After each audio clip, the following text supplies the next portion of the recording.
একটি খুবই সুন্দর রাধাকৃষ্ণের মন্দির দিয়ে এই ভিডিওটি শুরু করব। আপনারা তো রাধাকৃষ্ণের মন্দির অনেকেই দেখেছেন আমার এই ভিডিওর মাধ্যমে। সিউড়িতে অবস্থিত এই রাধাবল্লভ মন্দিরটি দর্শন করুন। সামনে যে গেটটা দেখছেন এটা টেরাকোটার। দেখুন রামচন্দ্র, কুর্ম অবতার, এরকম 4টি অবতারের কিন্তু টেরাকোটার কাজ রয়েছে। আনুমানিক 1500 খ্রিস্টাব্দের এই মন্দিরটির বয়স হবে। প্রচুর পুরনো। মন্দিরটির মাথার চূড়ার উপর একটি রাধাকৃষ্ণের মূর্তি রয়েছে, এটিও টেরাকোটার। মন্দিরটির পাশে একটি রথ রয়েছে।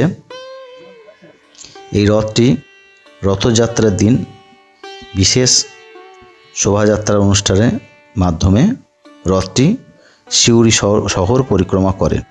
আমরা এখন এর পাশে একটি রাস্তা আছে, সেই রাস্তা দিয়ে মন্দিরের অভ্যন্তরে প্রবেশ করেছি।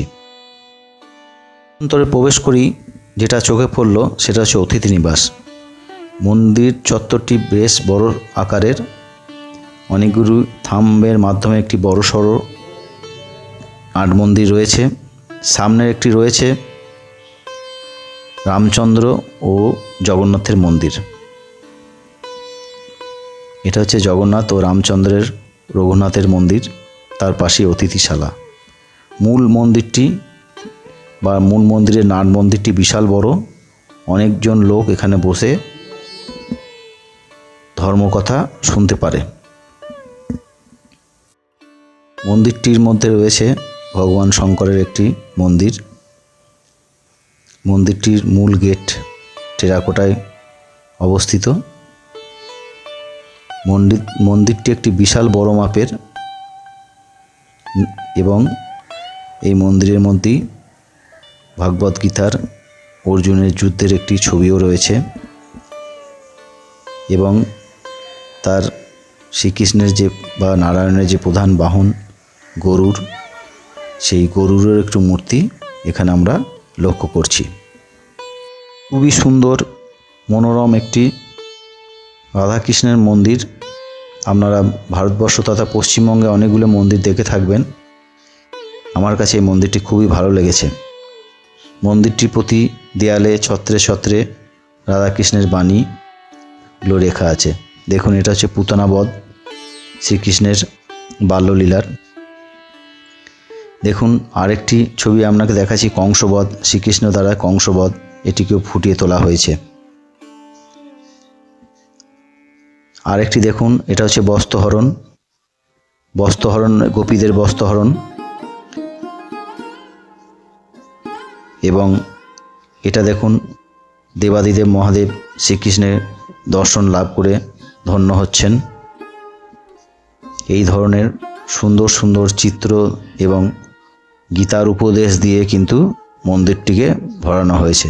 এটা হচ্ছে বকাসুর বধ। ঠিক আছে, এখন আপনারা যেটা দেখছেন সেটা হচ্ছে রাধার বল্লভ অর্থাৎ শ্রীকৃষ্ণ রাধাকৃষ্ণের মন্দির। এবং খুবই সুন্দর মূর্তি, কোষ্ঠী পাথরের শ্রীকৃষ্ণ, এবং অতি যত্ন সহকারে এখানে পুজো হয়। পুজো নির্ঘণ্ট আপনাদেরকে জানাচ্ছি। সারা বীরভূম তথা সিউড়ির মধ্যে একটি খুবই উল্লেখযোগ্য একটি মন্দির। আপনারা সিউড়িতে এলে অবশ্যই এই মন্দিরটি দর্শন করবেন। আপনাদের ভালো যে লাগবে এটা আমি নিঃসন্দেহে বলতে পারি। মন্দিরের পরিবেশ খুবই পরিষ্কার পরিচ্ছন্ন। এখন দুপুরবেলা ভোগ আরতি হচ্ছে। এই মন্দির সম্বন্ধে কিছু আমি একটু জানিয়ে রাখি। এখানে মঙ্গল আরতি হয় সকাল 6টায়। মঙ্গল আরতির পর ভোগ আরতি হয় 1টা থেকে 2টো পর্যন্ত। তারপর সন্ধ্যা আরতি হয়। শীতল ভোগ দেওয়া হয় 9টার সময়। 9টার পর মন্দির বন্ধ হয়ে যায়। এখানে আপনারা চাইলে এখানে অনায়াসে এখানে ভোগ পেতে পারেন। ভোগের মূল্য হচ্ছে 90 টাকা এবং অতিথি নিবাসেও থাকতে পারেন, কিন্তু সবই আপনাদের এখানে এসে যোগাযোগ করতে হবে। এখন আপনারা যে জায়গাটা দেখছেন সেটা হচ্ছে মন্দিরের একটা সাইডে। এটা হচ্ছে রামচন্দ্র ও জগন্নাথের মন্দির। গেটটি খুবই সুন্দর। গেটের মধ্যে অপূর্ব কাজ আছে, সেটা আপনারা সামনে না এলে বুঝতে পারবেন না। আমি একটু সামনে থেকে দেখানোর চেষ্টা করছি মাত্র। পুরোহিত মশাই দুপুরের ভোগ লাগানোর পর মন্দিরটিকে খুলছেন। সেই অবস্থাতেই আমরা কিন্তু মন্দিরের এই দৃশ্য আপনাদের দেখানোর সৌভাগ্য লাভ করছি। ভেতরে 3টি মূর্তি রয়েছে পাথরের, একটি রামচন্দ্র, লক্ষ্মণ এবং অপরটি সীতা। অপূর্ব সুন্দর মূর্তি।